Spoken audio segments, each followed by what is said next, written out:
And ta-da! Wow. We are live. Oh my goodness. Hello, and Jace's, of course, first. Yeah, here.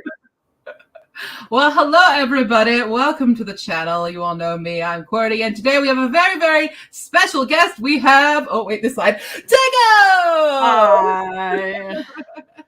Hi. If you don't know, I talk about you a lot. Oh, that's nice. Hopefully good things. Thank you. So we now have the face that anytime I'm like, I just read Tycho's book, or I just saw my friend Tycho, or Tycho did this, go check out Tycho. So this is who we're talking about. Excellent. Huzzah! Hi, Iris! Welcome in! Hi. Hello. So we're very excited about today's little interview. We're going to be very professional. And in the description box, you guys will find some lovely links, because right now Tycho is running his Kickstarter for One Pale Reflection, kind of brand new release, but not brand new book.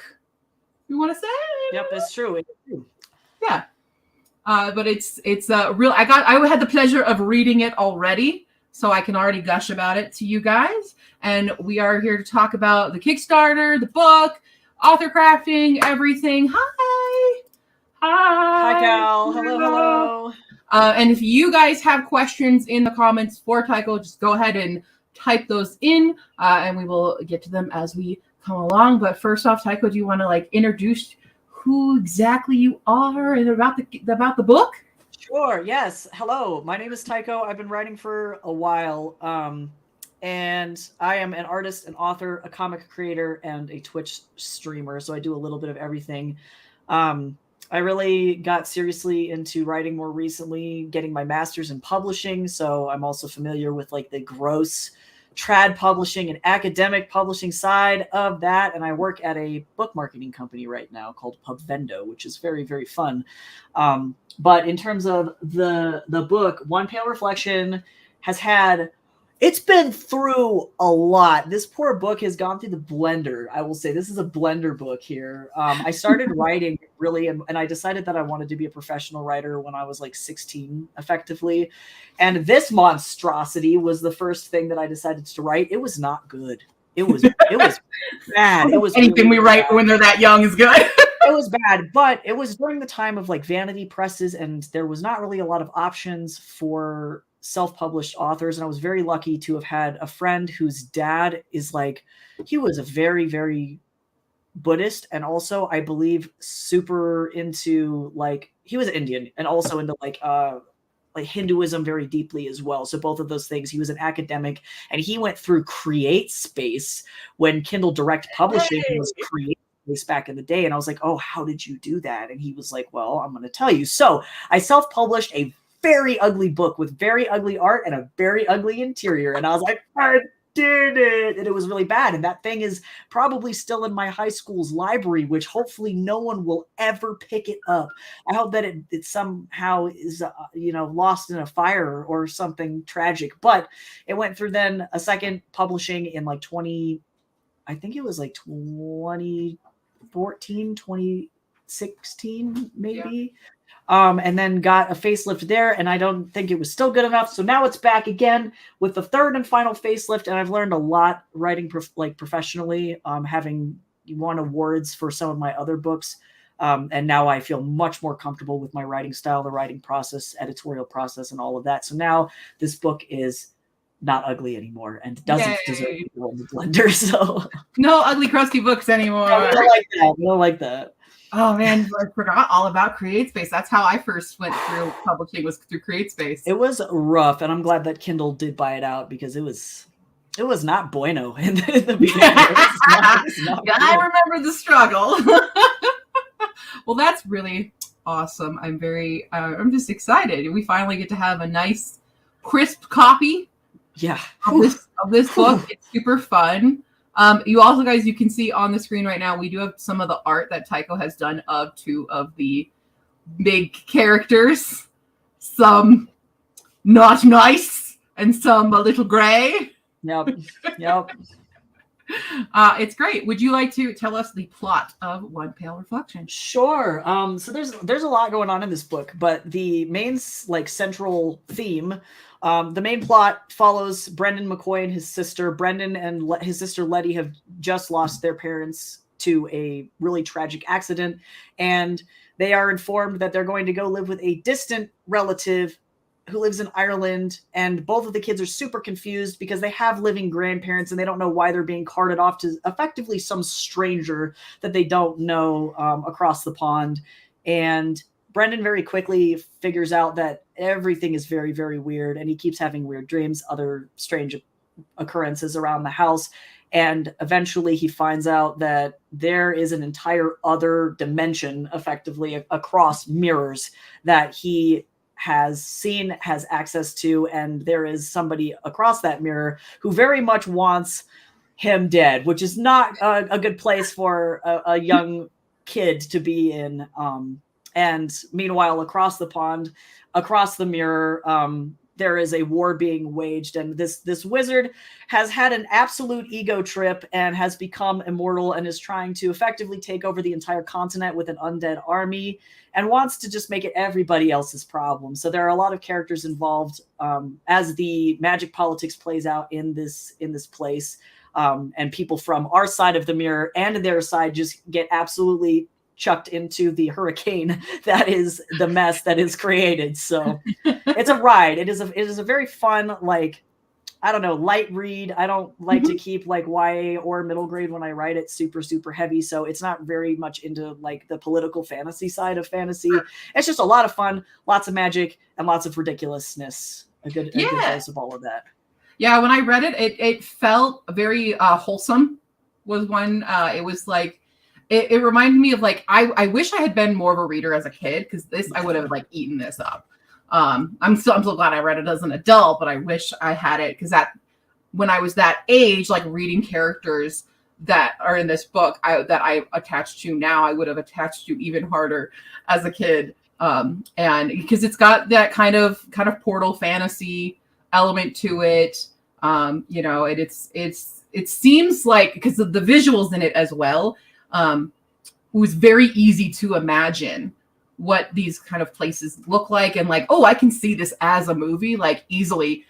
Disney Channel, take this is a perfect Disney movie right here. That was my experience in at least reading it right now. It's just this wholesome fun time, even with a little bit, I mean, there is high stakes, but it's not like heavy prose. Yeah. Like where it weighs it down, where everything's nitty gritty. It's like, oh, there's high stakes, but we can still joke and have fun. Yep. Yeah, I like to keep it light and fast. And I recognize too, especially if we have like adults reading the young adult genre nowadays, a lot of people don't have a lot of time to read. And so if you can pick up something that is really fun and really fast and easily digestible, I also like to provide that for my readers as well. Absolutely. Awesome. Well, how long of a process has been One Pale Reflection? Like, how many years? Over a decade. It's over a decade now, so it's crazy. Yeah, this is the book that wouldn't die. That's effectively, ironically enough, the villain won't die. This book won't die. That was effectively what happened. But yeah, it's been really, really, really long, and I'm definitely kind of relieved to be able to be like, okay, you're good now. Go to sleep, and just like put it down and have it be done. Yeah. Have you ever seen the Muppets like a Frog Prince thing? No. Oh, I was like, it's like a character that they always have to keep putting to sleep. Yes, go to sleep. Waking up and being a monster. I'm sure it's accurate. Like, yeah. Yeah. So there's a massive amount of characters in this book. There's a lot of POV switches. Who was the funnest to write? Who was the most fun? I'm a writer. I say funnest. Yeah, that's a word. That's rough. Well, I know for sure I tend to have a lot of fun with like the comedic brevity characters just in general. So I know for this one, got a lot of enjoyment out of like, and I know that they're your favorite too, out of Benny in particular, and Enrique as well, because they're almost solely responsible for, I guess, especially if you have like younger readers, giving them a moment to go, oh my God, there's so much happening, and then they get to pause for a second and be like, that was a stupid shower joke, and like take a break for a second, which is great. But also too, I think out of the more complex characters, I enjoyed Aram a lot, but that's only because he definitely, like, it was really interesting effectively having a character who was almost a completely blank slate and was experiencing the world for the first time and had really bad influences thrown at him. He was like the toddler from hell for a second, and figured it out. But it was kind of interesting seeing which way he was going to fall and how he was going to end up, shaping his own life experiences, whether or not he was going to make good decisions down the road and all of that good stuff.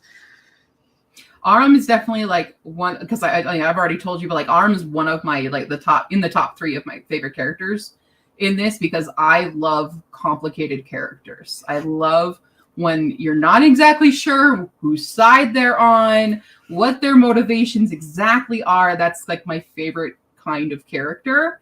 And then you had art of him, and I was like, oh my gosh, that's amazing. Yep. Honestly, I don't think Aram knew what his motivations were the entire time. He was just like, I don't know. Athos is like, yeah, you're just supposed to do bad magic stuff. And he's like, but am I though? He's like running around just confused. Yeah, I can just chill. Well, and then it didn't help too that like whether he would like to admit it or not, a lot of his initial like framework for who he is as a person comes from Black Knife, and Black Knife has no idea who he is as a person either. And so unfortunately, he inherited a lot of Black Knife's flaws and definitely does not like that about himself. He would much rather be confident and sure-footed, but is not very well equipped to be that way. Yeah. So on the flip side, who was the most difficult character to write?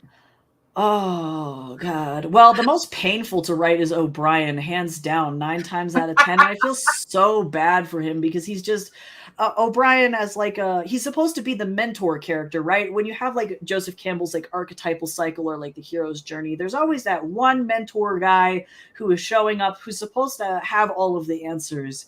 And I think for a young character like Brendan, he's completely lost all of his framework. His parents are gone, and so he's looking for somebody to try and fill that space and be like, yeah, what do I do? How should I act? Like, I don't know what to do. And O'Brien's like, oop, sorry, I'm not gonna answer those questions for you. Bye. He's just like, he's leaving. He's completely derelict of parental duty. He doesn't know what he wants even in that situation. So it was definitely very sad watching an adult try and navigate that situation, and then effectively having the children realize that the adult in the situation who's supposed to protect them is terrified of everything that's going on. Like, they literally call him the coward back on the other side of the mirror, and it's like, that's horrible. So he has to carry that around and just deal with that effectively. And it was very painful to watch. It's like watching a train wreck in slow motion. That's what I'm starting to like fan cast John Ralphio from Parks and Rec right now. That's kind of where the visual's going. That's it. I love it. We're gonna fan cast this, y'all here right now. Let's go. It's just the entire Parks and Rec cast. Oh my God, I would pay money for that. I would watch it. Awesome. Well, so with One Pill Reflection, obviously it took a long time to write. And then you've come out with a bunch of other books since. Yep. Do you have like a set kind of like writing plan, like how you go about like from start to finish, like your plotting or character creation? Do you have a set kind of plan like that? So I think I'm a little bit of a combo of a plotter and a pantser. I feel like both of those things play very much into each other. I think I like to plan more so on the production side of stuff and less so on the actual writing side. So on the production, like publishing side, I like to set deadlines and be very I don't want to say super rigid with myself because I recognize finances are gross for independent authors, and a lot of it is contingent upon whether or not we can actually get our books funded. But I do like to have marketing plans and things like that set out for my books on that side. But on the actual like manuscript creation side, it always starts with like I'll get some like crackpot idea, or like I love going through my ancient folders on my computer because I save everything. Like this hard drive probably has files on it. Like we're talking like I can't even remember the name of the software. There were like ancient softwares before Microsoft Word that I was using to write my stuff, and I was having to convert documents from those files to Microsoft Word doc files. And so I have literature on my computer that is like probably from 2006, maybe even earlier. I don't know. Definitely have stuff. Yeah, it's old, right? It's the old stuff. But sometimes I'll go even through my old stuff and I'm like, that was kind of a good hook, little baby me. Look at that. So I'll salvage some stuff like that, or I keep like a running list of all of these ideas that I have buzzing around. Some of them do need outlines, some of them don't. So it really just kind of depends on what I'm working with, the length of the project, and then like I definitely am a word vomit kind of guy where I'm just going to sit down. I'm going to maybe set a rough words target for myself based on like the age range. Cause I know like young adult, for example, it's like if I can hit around 75,000 words right out the gate, that's going to make it a lot easier for myself later on down the road. And then I throw up all the words until maybe there's kind of a plot. And then I have to go back and make it not suck. So.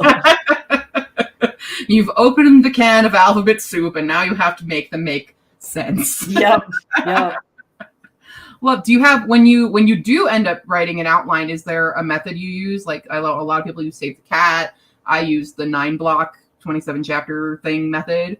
Do you use any of those? I am attached to the hip at the Joseph Campbell's archetypal cycle. That's effectively how I base all of my outlines, and I don't necessarily stick like super rigidly to that, and I tend to throw in baby like mountain climax, rising action, falling action stuff in there to give it more meat, because I recognize that if you just leave just the archetypal cycle by itself, all of a sudden you start like feeling like you just have the Iliad for whatever reason.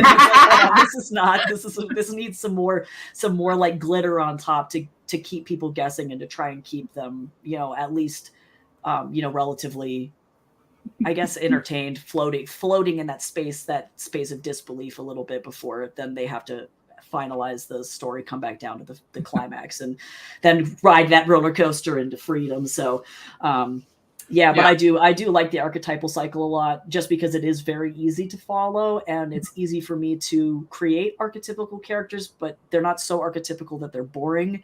I find, especially for younger literature, because I do like to write stuff that is relatively light, having those character archetypes that we know for sure, like the bad guys are the bad guys. And then you throw in those little gray characters in there to supplement the one guy that's going to be the massive problem. Because I think kids nowadays, they're so inundated with stuff that like the nuance can get kind of overwhelming in some cases. And I see Disney leaning this like really heavy in this direction, where they're focusing less on archetype and more on nuance. And it's like, I went and saw the Super Mario movie. Sometimes Bowser just has to be the bad guy, and it's okay that he doesn't have a complex backstory other than he's an egomaniac, and that's all that there really is to it. He wants to sing to Princess Peach and light stuff on fire. There's not really a lot of complexity there. Let the man live. Let him be a mad turtle. I don't know. He's an angry Kappa. He's just trying to figure it out, So I definitely, like, while I do have like added layers of complexity, I do appreciate being able to look at those archetypes and understand what has made stories good for the last thousands of years that we've been telling stories, and how I can use that in my writing to supplement my own work. For sure. That's pretty awesome. Gosh, I haven't seen the Mario movie, and now I'm worried about seeing it now. Oh, it's good. Oh, it was so good. I was very, very impressed. It was very fun. So, but again, if you like that lighter kind of feel where it's like, man, there's not a lot of depth here, and that's the kind of like work that I like to write, where it's like, all right, we're buckle up, we're going riding the roller coaster, kids, and then like you get done and it was like, oh, that was nice. And then it's interesting, for a while there, I remember like there being discourse, I think probably on Tumblr, on the days that I used to, because I used to be on Tumblr a lot. Ah, I don't yes, know the when Tumblr it was days. that I faded out of Tumblr, but somehow I did. But I remember there being discourse about like, can we just let villains be villains? Again, like everything always had to have a backstory, and especially if it was a female villain, it was like it was always, oh, she got spurned by a man. That was like the only motivation a woman had to have to be evil is, oh, a man rejected her. You know? Man, right. And we really just wanted to have that again, and that's definitely something like in my earlier writing I can see that I was definitely a part of.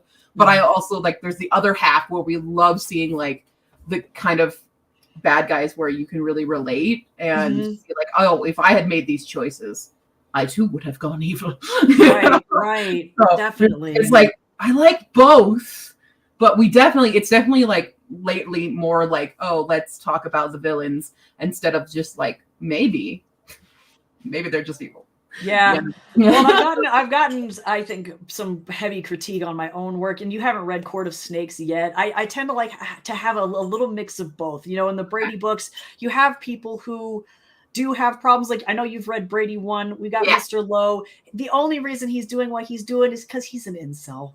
He wants to feel cool. He wants to buy his bad supernatural like pendant knockoff off of Etsy or like eBay for 69 cents and try and stick a bar guest in it, and that's what he's gonna do. But you have other characters who are a little bit more nuanced, and I know later on in the Brady series, Brady's introduced to Valerian, who's the fairy king. And fairies are complicated because they're not complicated. And Brady learns that very quickly, that Valerian doesn't care about humans and he's just evil. And so with like One Pale Reflection, like I do have a fear that people are going to be like, oh, well, you know, Athos is kind of a bummer because he's just a jerk. Like that's it. He's just evil. I know in some of my other works, because people are, I know Kirkus, or not, no, I guess it wasn't Kirkus. It was the Book Life people, the Publishers Weekly people, called my villain for Court of Snakes a little bit cliche. And I was like, I was like, but is he cliche if I know people in real life that act exactly like him? There you go. So I understand, but I do agree with you that there is a little bit of a discourse where very clearly that Book Life reviewer, that Publishers Weekly critic, was looking for a villain that was more nuanced than just, well, he's just a bigot.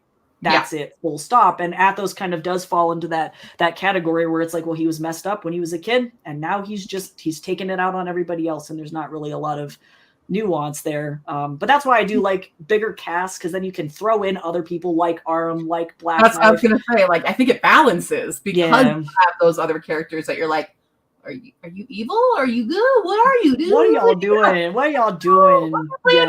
So it made me on my toes, being like, I gotta pay attention to everything. Like, some foreshadowing is gonna happen, and I'm gonna miss it. Yep. So it does. Yeah. That's why. Yeah. Especially like between Aram and Black Knife alone, you're just like, where are you going with this? What are you doing, my dudes? They didn't know. They didn't know. It got me real scared. I was hoping like that Benny was gonna like, you know, make me have this character that I just loved so much, and then I'm like, oh God, is Benny gonna be bad now? Yeah, you're like, if you kill Benny, I swear to God. I'm like, I will say, when I first read it and I saw Benny and he was undead Benny, and I'm like, Halloween Town Benny?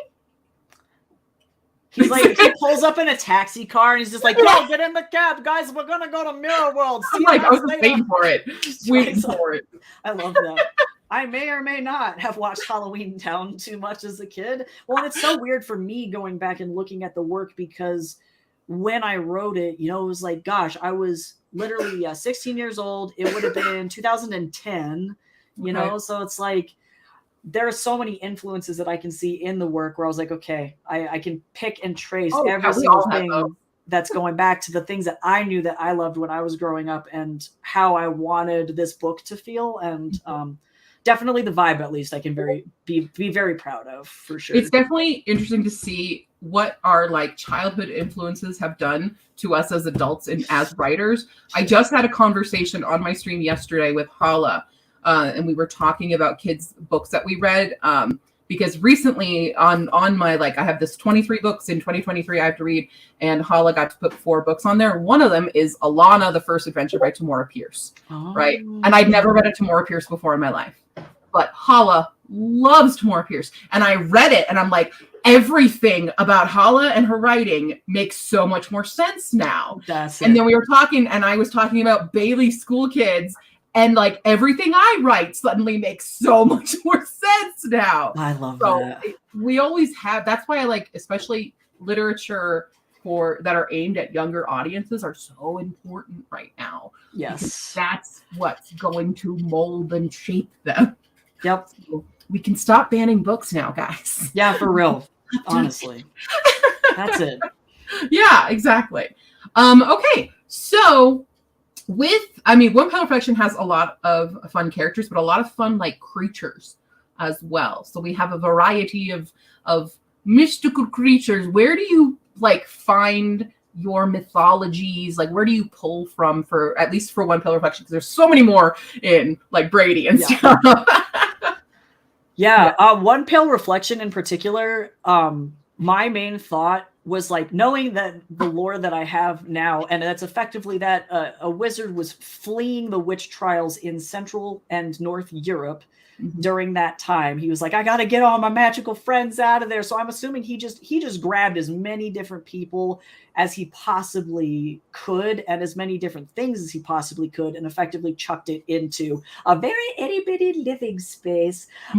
So it became a very weird and like multicultural blend of stuff in Aostron and in Mirror World. So I tried to, I think when I was younger, honestly, I feel like if we're being 100% real and 100% transparent, I was, again, 16 years old. So I was like, man, that'd be really cool if that was in there. And I was just grabbing random stuff. I don't think there was any logic to that at all. But looking back on it now, you know, I was really enchanted with a lot of like high fantasy elements. I loved Inkheart to death. That was probably, if we're talking about like childhood influences, I know that one was huge on my list, and being able to pull from European mythology without it being super like heavy-handed or super cliche is always great. And I like keeping people on their toes, you know, like Miss Mirandy is a great example. She's a pixie, but she's like 5'11". She probably makes O'Brien look like a child when she stands next to him, you know. And Letty's like, aren't you like, you're supposed to be like Tinkerbell size? And she's like, actually no. And that might be kind of a racist question, you know, like, and sort of like throwing in little curveballs where it's like, oh, well, very clearly this magic has completely changed its course over in this other world. And it's not the same as what Brendan reads in his adventure books. It's completely kind of its own animal, so to speak, over there. But yeah, I really do believe I was just like, this is the coolest ever, and then just randomly threw it at the wall to see if a spaghetti noodle stuck, and whatever stuck stayed in there. So well, speaking of animals, Enrique. Yes, Enrique. Okay, so funny story about me, how I really wanted an iguana as a pet, like really bad. I love them. My favorite thing about iguanas is that effectively you can just feed them cheddar cheese and they'll lose their minds. They love cheddar cheese so much. So I, as a young person, actually right before I went to move out to go to college, so again, I would have been probably like 17 or 18 years old. My mom was like, okay, we'll get you an iguana. And I was like, oh my God. Really? Like, really? So this was where we made a mistake. This is where the story takes a turn. So we went to a pet store in the mall in Colorado Springs, and it is a bad mall. It is a bad place. And so we go in there, and they have these green, long-tailed, beautiful little lizards in there. And the enclosure is labeled iguanas and Chinese water dragons. And I was like, oh, okay, so these little guys, these are my iguanas, right? This is definitely here. So lady's running the pet store. She's like, yes. Okay, here is an iguana. Would you like to purchase an iguana? And my father was like, yes, please get us an iguana. And we put him in this wonderful enclosure. Eventually we knew he would grow out of it and he was going to need like a whole bathroom space for himself, because they do get chonkin. They are chonkin boys.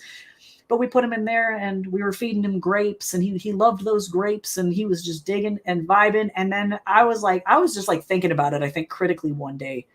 And this little guy was not really changing in size as dramatically as I was anticipating, as he was supposed to. And I was like, that lady really dead ass sold me a Chinese water dragon. And so we have been feeding this carnivore lizard grapes.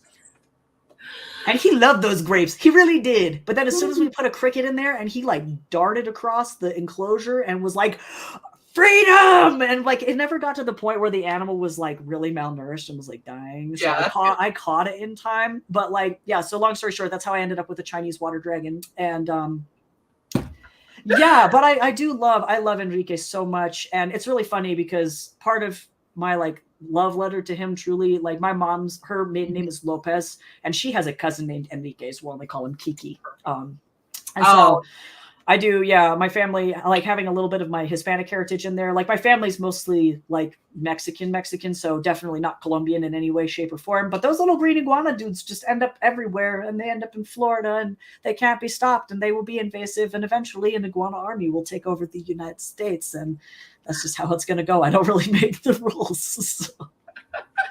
Well, I love Enrique. He's my absolute favorite character in the whole book. I will happily say that. It's my favorite, so thank you for the backstory. So I want to get into a bit of the Kickstarter. So I'm going to share a little screen here. Here we go. Oops, there we go. Wow. Better! Woo! So did you want to talk a little bit about what's going on with Kickstarter, what the goals are, what we're going to get out of it if people back it? Sure. Yeah. So, as y'all can see it, because I held the thing up, One Pale Reflection is a fully prepared and ready to publish book. I have experience, like Qwerty was saying, publishing lots of books. This is my 8th book in print now at this point, which is crazy to think about. So this little guy is going to come out no matter what. The main struggle for me as an indie artist, and I'm sure you can attest to this as well, is that the funding is the absolute worst part when it comes to marketing, because marketing for indie artists is impossible. I'm still trying to like figure it out as an indie person myself, but having worked for the publishing, like the book marketing company that I work for now, it's given me some ideas. So I have a little bit of a better plan as to how to market this thing. And that's what the Kickstarter is for, because I don't have like the oodles of cash to just like drop on really good Facebook ads, Amazon ads, book tours, like book award competitions and things like that I know would give my book the best chance at success at being able to get exposed to places, and so that people can appreciate and enjoy it. So that's really the main goal of this thing, is to help me raise funds for marketing. So on the plus side, that means that because the book is already complete, if you back the Kickstarter, you do get the book for a reduced price, because I will be listing it on Amazon at $16.99. And if you back the Kickstarter, you will get the ebook version and the print version discounted. So pretty cool. I think the print version is like, it comes out to be like $10 instead. So you do save 7 whole doll hairs if you pledge on the Kickstarter ahead of time, which is very, very neat. Hey, that's a Starbucks. Yeah, exactly. Yeah, get yourself a coffee and a good book. Exactly. And you also get the digital version as well that you can share with your friends and read wherever you want. And other than that, there are loads of pretty cool rewards. You do get your name immortalized into the back of the book as a Kickstarter pledge backer. It's pretty great. And then on top of that, I haven't really focused too hard into rewards, because I try to not, it should be about the book, at least in my opinion. So I do have some fun stuff though. We've got AR postcards, which are effectively magical Harry Potter postcards. And I didn't even know that these things existed, but you use an app and I've animated that artwork. And if you hold the app up to the postcard, you not only get a cool physical piece of artwork, but then you point the app at it and it does magic, which I thought was really, really neat. So pretty cool. And you can also pledge and get an exclusive t-shirt. And I've also included other things as well, like a Q&A session with me, because I know I do get a lot of questions about how to go about publishing novels and what my writing process is like. And then the final icing on the cake is naming a character as well. So if you're really eager to have, like a pet or a loved one or an OC, immortalized in a piece of literature that will be in the Library of Congress, by the way. This will go to the Library of Congress. So if you want it to live in the United States hallowed halls of the Library of Congress forever, you can do that. You can name something really weird, and then I might veto it, but I might keep it. So you never know. Like it could be a dream. Could be. So this is exciting. It's super awesome. As you can see, I was like, why is this not showing all the words? It's like, oh, that's what I did. Yeah, you're like, this is mine. I'm like, wow. what? Okay. Wow. Yes, you guys, you can contribute anything. It looks like, and you really are going to get an amazing amount of really cool stuff. I find also, I have all the links are in the description right now, for both the Kickstarter and Tycho's all the social stuffs. What's really fun is watching you do these live. Especially watching you make like these this art, watching you do the Alvis art recently was just like beautiful, and it's really really really really really awesome. So I'm jealous of you because I'm not an artist and I can only do the writing thing. So I'm super jelly at your skill level. So thank you. Cool. So definitely guys go into the description and check it out. Also, I love this. Like, I love her. Layla's so I was going good. to try to cosplay a character. I was gonna be like, but I just finished dyeing my hair, and I was like, oh, I didn't have time to dress up and pretend to be a character from One Pale Reflection. But I was like, oh, I could do her. Yeah, Lily does so wonderful. I'm like, I can throw some sparkles in my hair and stuff. She's the best princess. I'm just saying. Yeah. It's so fun. Yeah, I really wanted to cosplay. Awesome. Woo! We'll help Tycho get to the goal, and we will get it done. All right, we have some questions. Looks like we have a lovely Jason. I like the questions. One Pale Reflection is done, but will there be any more content for that universe? Okay, so I know Jace is baiting me with this question because I know he already knows the answer to that. So I definitely want to first, I know, and I've talked to you about this as well, so you're looped in on this. I had originally, for the last Kickstarter that I did for this project in 2016, when that was like version 2 and it was still bad, but I had wrote a series of like 3 different short stories that centralize on some backstories of characters that I felt like couldn't really get like shoved into the book. Otherwise, it was just going to be too long for the age demographic that I was looking for. So I do have 3 short stories planned. One for O'Brien, who is a weenie, and he gets to go and fight a horrible dark magic monstrosity in a cellar by himself, because, you know, that's a great thing to make O'Brien go and do when he's trying to earn his mage apprenticeship. That's fine. So there's that one. And then also we have a short story for Cho, who is a mercenary in the book. She's a really like super, super, super useful. I love her to death. But all of her brothers died trying to fight Athos, unfortunately, because they were a part of a mercenary group that was trying to, you know, save the world, and they didn't make it back. So it's a short story showcasing her and her brothers in the down and dirty doing some mercenary work, which is pretty fun.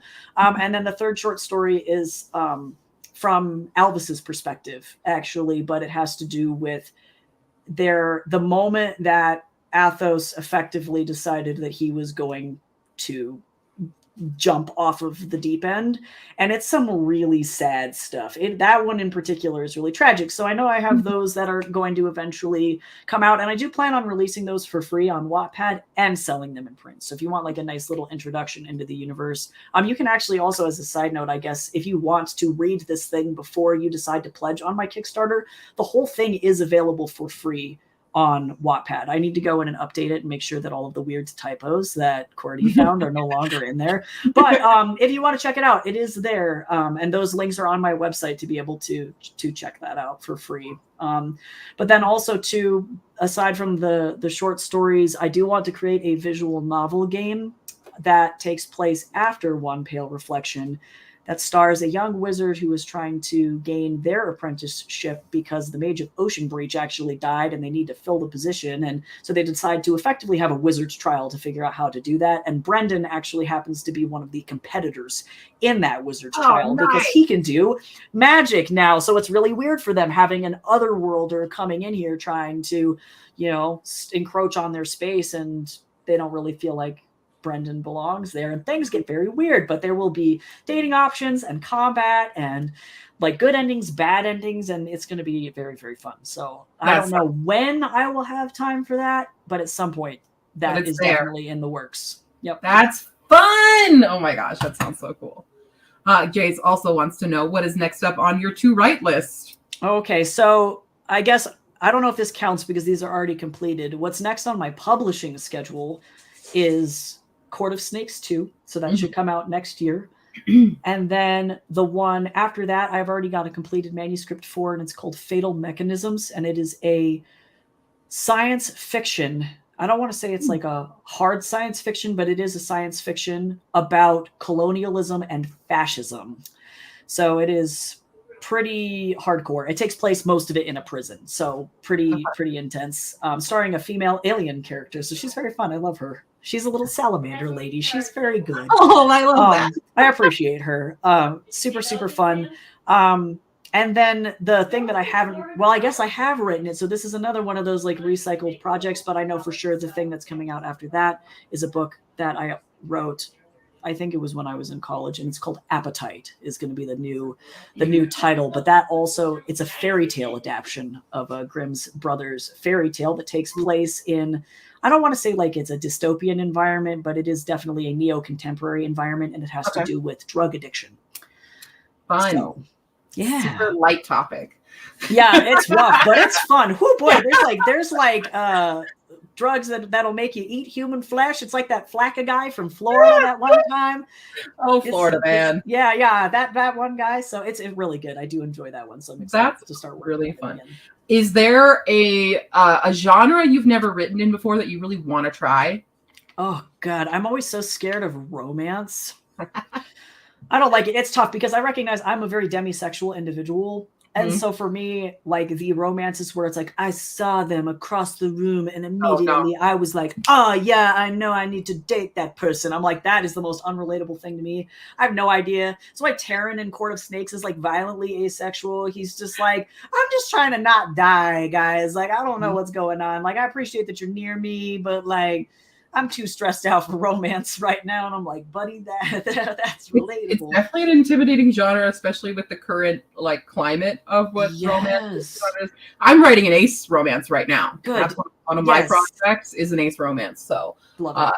But yeah, it's definitely like, I don't know if it'll sell because everybody wants the spice, you know? Yep. Yeah. And I think I have a couple of them on my list that I would be playing around with. Like when I went to Sweden, I did go on a trip to Sweden. It was very, very fun, but I was incredibly enchanted by their entire, I don't know, Sweden was just very, very fun. So I have a couple of ideas for romances that were either inspired directly by the landscape of Sweden, that would be period romances, or are just inspired by contemporary Sweden in its essence. Because fun fact, Iceland actually publishes the most books per capita on the planet. So the Scandinavians are very into books. So well, they have the tradition on for Christmas Eve. Yeah, it's the book giving. Yes, I love them. So I do have a romance about somebody who gets into publishing and gets a job remotely in Stockholm for a company who has a branch in Reykjavik and in Stockholm, and then gets wrapped up in some weird romance nonsense out there. But of course, it's got to have supernatural elements. Something weird has to be going on. I can't just write contemporary romance. It's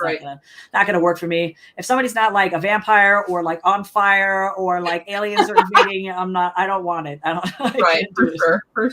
It's fun. One of my regular viewers on the channel is my friend Nina, who is in Iceland. She is Icelandic. Oh, fun. And she actually sent me, like, it was very late because it came from Iceland, but she sent me a book for the Christmas Eve reading stuff, and it was really, really fun. So that's my new like favorite tradition, is to do the read a book all on Christmas Eve. And that's so fun. Yeah, it's good. Cal wants to know, will you ever make One Pale Reflection 2 where you continue the story? Yeah, I think definitely One Pale Reflection Legacy, the visual novel game, is a nice wrap up of that, truly, because it does go into a lot of weird things that like got left off in One Pale Reflection 1, like especially like, what is O'Brien going to do now that everybody knows that he like dipped out and went to our world and is like shirking all of his duties that he was supposed to be doing, protecting people. Like, what does Black Knife's future look like now that he is no longer effectively a slave to an evil overlord? And, are they going to try him? Is he going to go to prison? All of these questions that are floating around about some of the characters that do have like legacies that they need to wrap up and that needs to be talked about. So, and then of course the biggest one being like, okay, well, Brendan as an otherworlder, you figure out that you do have the ability, the very rare ability to do magic in a magicless world. So how do you cope with that? I definitely would love to see a sequel to One Pill Reflection. I love aftermath stories because a lot of times like we see the big battle and oh it's epic, but like the cleanup alone. Yeah. I want to know, like, I want to see Lolita and her whole thing. Like, how is she going to help, fix the whole land now that we don't have Athos around and we don't have this issue? And we got to clean up. We got to change some things. Probably we got to fix it. I love Aftermath. Yeah. Aftermath is one of my favorite things. It's definitely a bureaucracy nightmare for her. So she gets to deal with that. But she'll have Benny by her side, right? Well, that's fine. He's the worst himbo husband of all time. And by the worst, I mean the best. I don't imagine him being very useful as like a king at all, because I do think that probably like her Prince consort. Yeah. I think that she definitely, like, even though he carries the title of king, that does not necessarily mean that he is the one in charge in that situation. Yeah. He's like 2 + 2 is spaghetti, and then just runs off and is like, I don't know how to do any of this. And so he's there for the emotional support, though. That's exactly what I like. Very good. She's all stressed and running in, and he's there to put a smile on her face. Love that dynamic. Yep. He's like, get in the bath, I'm making you a tea, and we're gonna put out a nice little fire and go to sleep. Yeah. I love I think it's just so fun. And it is a very expansive world. You have a very interesting magic system and stuff. And we talked a bit about it because you did use, a magic word. Hi, Kitty. Yeah, Kitty's like, I want to try. I want in. Excuse me, this is my interview now. As Mom's like sitting on my headphones, and now I can't hear anyone. Give me like 4 seconds. She is really, oh boy, I can't. What a cat. Okay, order has been restored. We're fine. Okay, cool. That's just how it be with cats, No, she did not care. No, all things revolve around Cat. As Mambo is literally screeching to come out now. Right. She's like, interview over. No, we're done now. Yeah, that's it. Interview's done. All right. Well, if anybody else has some questions that you want asked, put those in the comments. We're only going to be going for about 15 more minutes. And then we'll post it and everyone can watch replays and stuff. So we haven't really talked about like what are all the other books that you have written. So if you guys personally are like maybe not One Pill Reflection is your thing, Tycho's written several other stuff. So what else is out there that they can find by you? So the biggest thing is definitely the Brady Von Altus series. I wrote that under my previous name because I am transgender and I did transition. And so now you can find me by my last name. There are only like 17 of us in the world. So like, it's not hard to find. But the Brady Von Altus books are a middle grade paranormal series. It's a little bit of paranormal. It's a little bit of fantasy. It's got something for everybody. So if you like genies and fairies and ghosts and witches, and you like the Addams Family, or you like, I think especially about the middle grade book series that are like my gym teachers, and then it was like a vampire, or like my school's janitor. Bailey School Kids. See, I love the Bailey School Kids. So yeah, it definitely has got those vibes where it's like, oh, there's like extraordinary people living in a very ordinary environment and they're trying to cope. Those are great. Those have all won readers' favorite 5-star awards, which are great, and have been #1 on Amazon. #1 bestsellers, which is pretty insane. Did not anticipate it, but I love them to death. They're so like light and fun, and like if you're especially feeling very gloomy, because I know that the world is awful right now, I would highly recommend those, because those are some feel-good books where you're like, okay, I'm just gonna cry and watch this family love each other, and that'll make me feel a little bit better about that. So those are out there. It's a 5-book series and they're fun. The other title that I have published currently right now is Court of Snakes, This Desert Cage. It is the first book of 2, and it is a dystopian fantasy. It's more heavy on the fantasy than it is on the dystopia in the first book, and then it gets more heavy on the dystopia than on the fantasy in the second book. So it deals with some weird stuff, but that book focuses a lot on tarot cards as magic. That's the magic system in that particular book, and it is very much a riches to rags to riches classic little princess story there. But it is about a king or a prince who gets usurped and then realizes very quickly that his government is insanely corrupt and is having to work with a rebel force to try and right that, while also unlearning all of the prejudices that he has picked up.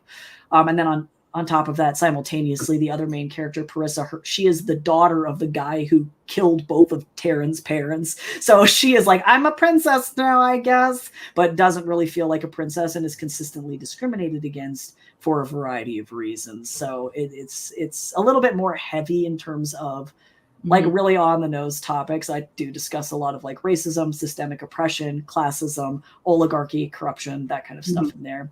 But I also have a one more free to read work online as well. If you are looking for trashy, stupid vampire fiction, there's King of Dust, which is, I was talking to QWERTY about this the other day. I guess it technically is lit RPG if you're interested in that kind of fiction. I wrote it based on a Dungeons and Dragons campaign that I had partaken in with some friends, or at least some of the characters in it. It's remotely based off of Curse of Strahd, if you've ever played that campaign for Dungeons of Dragons, except in this version, Strahd is an idiot. So that's how that goes. So it follows Darius, who's a vampire king who has not been taking care of his kingdom for like 400 years.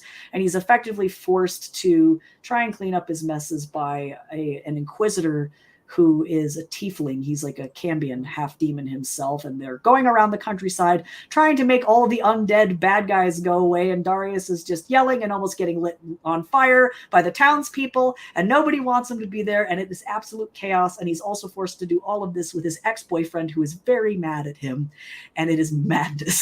So I would recommend it highly. And also, did we mention Heaven's Equal already?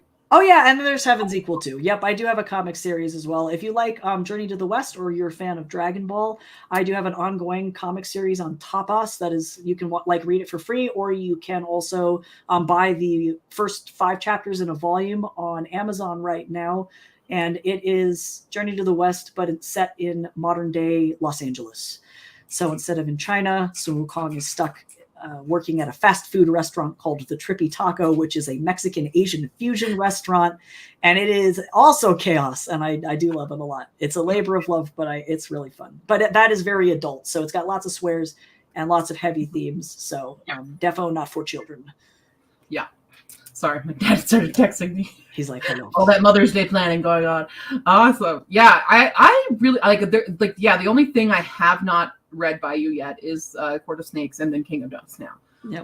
But I do have to say, you write a lot of really fun stuff. It's like whenever you just need a break from the world, even when you have the heavier topics come in, it's just so fun. I loved, especially even in Brady. I mean, in One Pale Reflection too, there's a lot of great representation, very, very diverse characters in both in race, in sexual orientation, in ability, and disabilities and things. There was just so much, and it's so seamlessly done.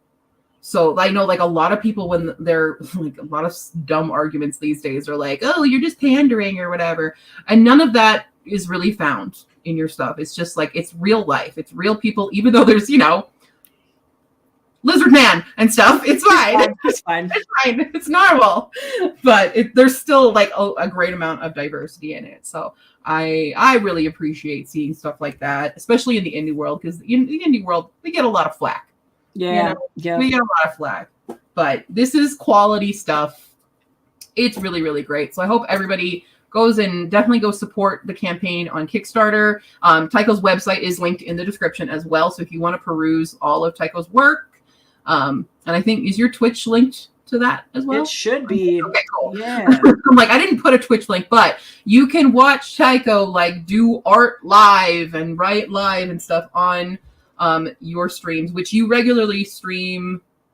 At the very least, I'm on Saturdays and Sundays. Saturdays are my video game days, where I typically will actually play games as my characters. So right now we're playing West of Loathing as Modestus McDoon, the bandito. So that's nonsense. But I try and play RPG games where I'm it effectively becomes a what would character do the gameplay, which is atrocious. But Sundays always are reserved for art, and I do stream at various times throughout the week. It's just kind of a to be determined thing, but my schedules are always up on my Twitter. I post my schedule at the beginning of the week, typically on a Tuesday, and I will always post links to Twitter every time I go live. Yeah. So you're in the space. You are there. I'm hanging out. And then did you say you have a publishing master's, or you're studying for it right now? I do have a publishing master's. Yeah, I have it. graduated in 2020, and I couldn't go to graduation because everybody had the COVID. So it was good. Not a fun time in the school world. No, it was bad.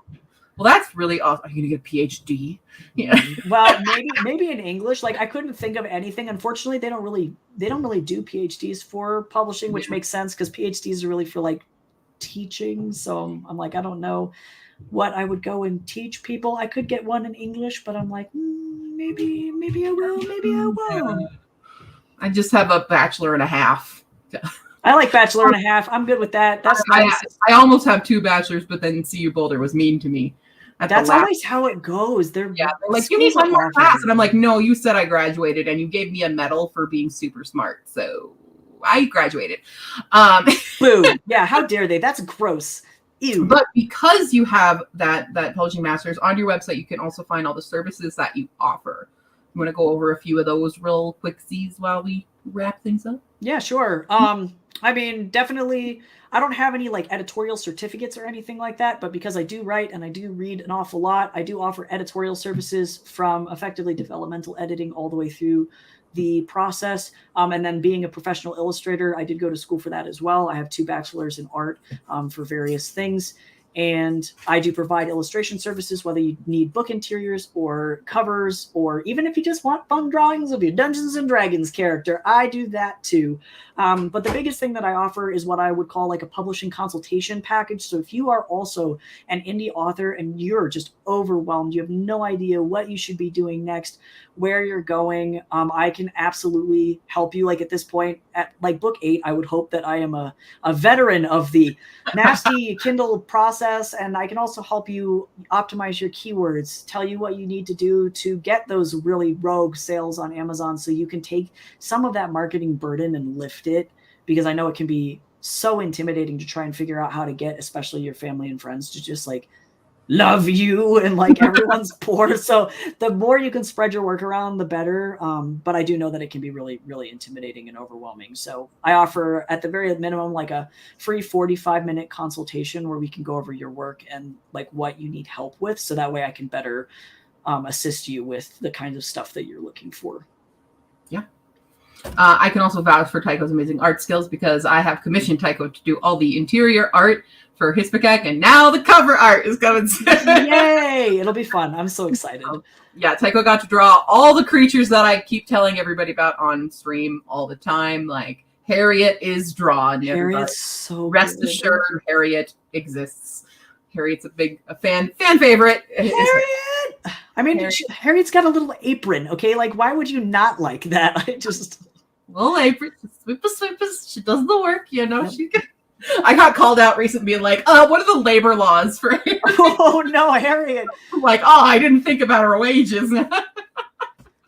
It's good fun. But yes, so Tycho has all these really, the snotlings. Yep. Snotlings, they were definitely ones. There's a lot of, I made you draw so many weird characters. So thank you for doing that. Yeah, it was great. And like literally everyone, shh, right now. Everyone's texting me at the same time. Okay, great. This was really, really fun. Thank you for coming on the channel and talking about all your stuffs. Again, all the links are in the description for everybody, so go check it out. Go back to Kickstarter. Tell all your friends to back the Kickstarter so we can get this funded. Yeah. Yay. And the book will come out regardless in July. So keep your eye out for that. If you don't back the Kickstarter, it will be there and it will be out. Yeah. And that's perfect because that's my birthday month. So if you guys don't do it, then you're being mean to me about my birthday. So I don't make the rules. Don't make me upset on my birthday. Yeah, that's just that if you've come to the stream and now you know about this and you don't bag it, then you're ruining my birthday. Bum. That's it. Done. Awesome. Well, everybody go check out all those links. Do you have any last things you want to say to the No, world? just thank you to everybody for being so friendly and so awesome, and for just even checking out the Kickstarter, because visibility is so difficult for small authors. So even if you just like take a look at it and then go, you know what, I don't think I can afford it, I still appreciate you greatly. And if you follow me on my socials, welcome to the Horde, and I hope to interact with you and meet you and hang out as we do weird art stuff in the future, because that's what we're all about here. Yeah, even if you can't back the Kickstarter, spread word about it, share it. Sharing is caring, you know. Yep, it's true. Yeah, it's true. It really helps. So yes, we would greatly appreciate everybody's help with that. So again, thank you, Tycho, for coming on. It's so good to like chat with you. Yeah, I'm excited. Half the time I'm just stalking you on Twitch. You know? Cool. It's fine, it's fine. All right. Well, thank you everybody for coming. If you have any further questions for Tycho, check out all of his socials and stuff and ask him there. I'm gonna hit a button now. Thanks again.